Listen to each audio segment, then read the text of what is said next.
Bonjour, je suis fort heureux de te retrouver en ce matin, car c'est toujours avec joie que je m'arrête pour partager ce que Dieu m'a donné, qui contribue au relèvement de la société et au salut de tous les hommes. Rappelle-toi, hier, nous avons vu que Jésus renvoya les disciples et qu'il demeura seul dans la contrée. Pourquoi? Il fallait qu'il monte sur la montagne où il s'adonnait à la prière. L'un des noms de Jésus, c'est la parole. Tu liras Jean 1, verset 1. Au commencement était la parole, et la parole était avec Dieu, et la parole. Jésus, donc, en dehors d'être la parole, savait qu'il était fondamental de passer du temps pour prier. Combien de temps a-t-il consacré à la prière? Je n'en sais rien. Mais je voudrais t'encourager à avoir des prières secrètes. Tu as des enfants, ils sont mariés, ils ont des enfants, tu es donc grand-père, grand-mère ou grand-père, qu'importe. Passe du temps pour prier pour eux. Il n'est pas nécessaire de les appeler pour leur parler de choses et d'autres. L'important, c'est la prière. C'est là que se trouve la force.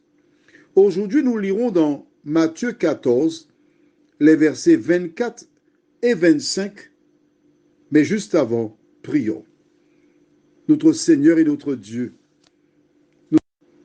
de tourner nos regards vers toi encore aujourd'hui, car nous voulons connaître la parole. Nous voulons connaître ta volonté. Nous voulons grandir, te ressembler et vivre pour ta gloire et ton honneur. Que le Saint-Esprit nous accompagne afin qu'il nous dirige dans toute la vérité, nous t'avons prié. Au nom de Jésus et pour ta gloire éternelle. Amen. Lisons dans Matthieu 14, versets 24 et 25.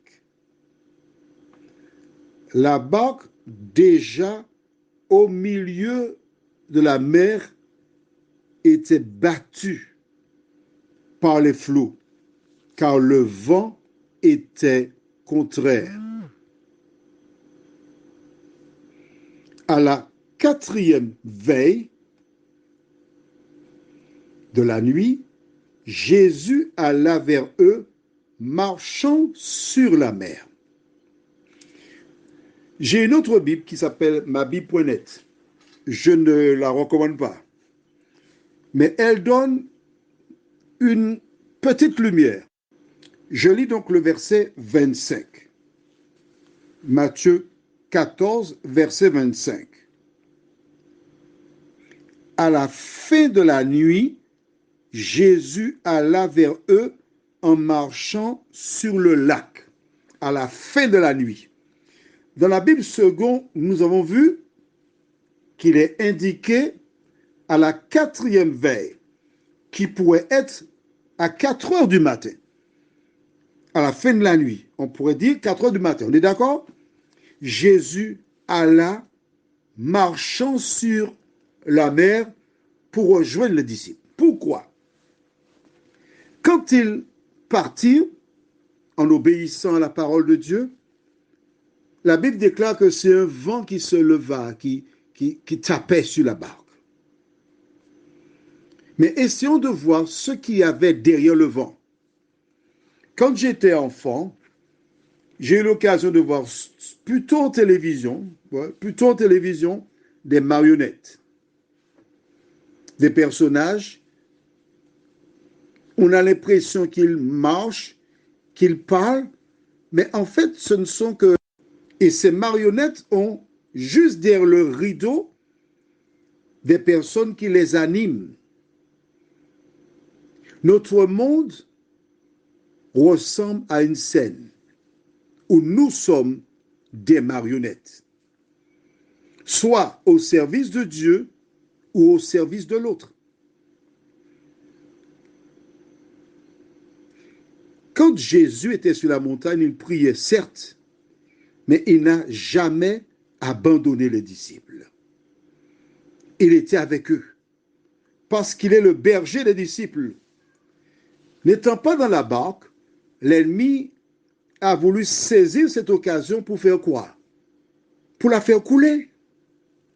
Car en faisant couler la barque, ces personnes qui sont en formation avec Jésus pour continuer la mission après son départ ne seront plus.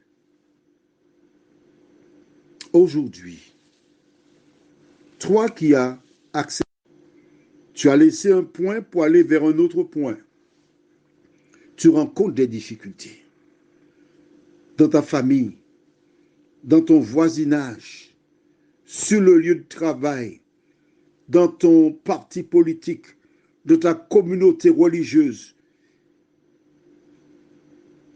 Le vent bat ta barque. Mais je voudrais te dire que tu n'es pas seul. Car bien que tu rames, l'Éternel a envoyé ses anges autour de toi pour te protéger. Bien que tu rames et tu as l'impression de faire du surplace, non, tu es en train d'acquérir de l'expérience. Et en son temps, tout ce que tu auras rencontré comme épreuve te servira pour grandir spirituellement. Mais à un moment donné, tandis que tu te bats et que tu ne trouves pas de solutions, Jésus, le Sauveur du monde, ton Rédempteur, viendra à ta rencontre.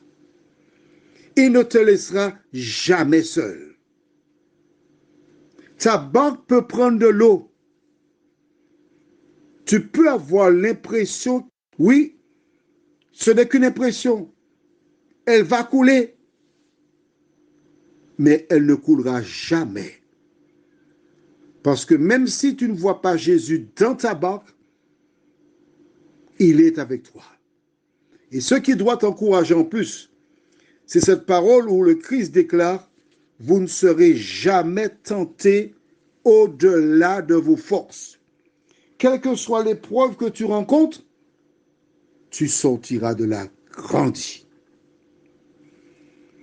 J'ai un jour accompagné quelqu'un qui perdit son épouse. Ces personnes étaient la peau et la chemise. Elles s'entendaient à merveille. Ils avaient 4 enfants. 4 enfants. Et quand j'ai regardé les funérailles, pas une larme, rien n'a coulé des yeux de cet homme ni des enfants. On n'aurait jamais pensé que c'était la maman ou le papa. Non. Ils avaient Jésus dans leur barque. Voilà pourquoi ils purent tenir ferme. Prions. Notre Seigneur et notre Dieu, qu'est-ce que tu es bon pour nous. Merci pour la parole qui nous indique que tu ne nous laisses jamais seuls, que tu te tiens dans notre barque et tu nous dis que tu es avec nous tous les jours jusqu'à la fin du monde. Seigneur, quel bonheur de savoir que tu te tiens près de celles et ceux qui te cherchent de tout leur cœur. De nous aider, ô Dieu, à agir de la sorte, nous t'en prions, au nom de Jésus et pour ta gloire éternelle. Amen. Je te souhaite une bonne journée et surtout, n'aie pas peur. À demain matin, si Dieu nous prête vie.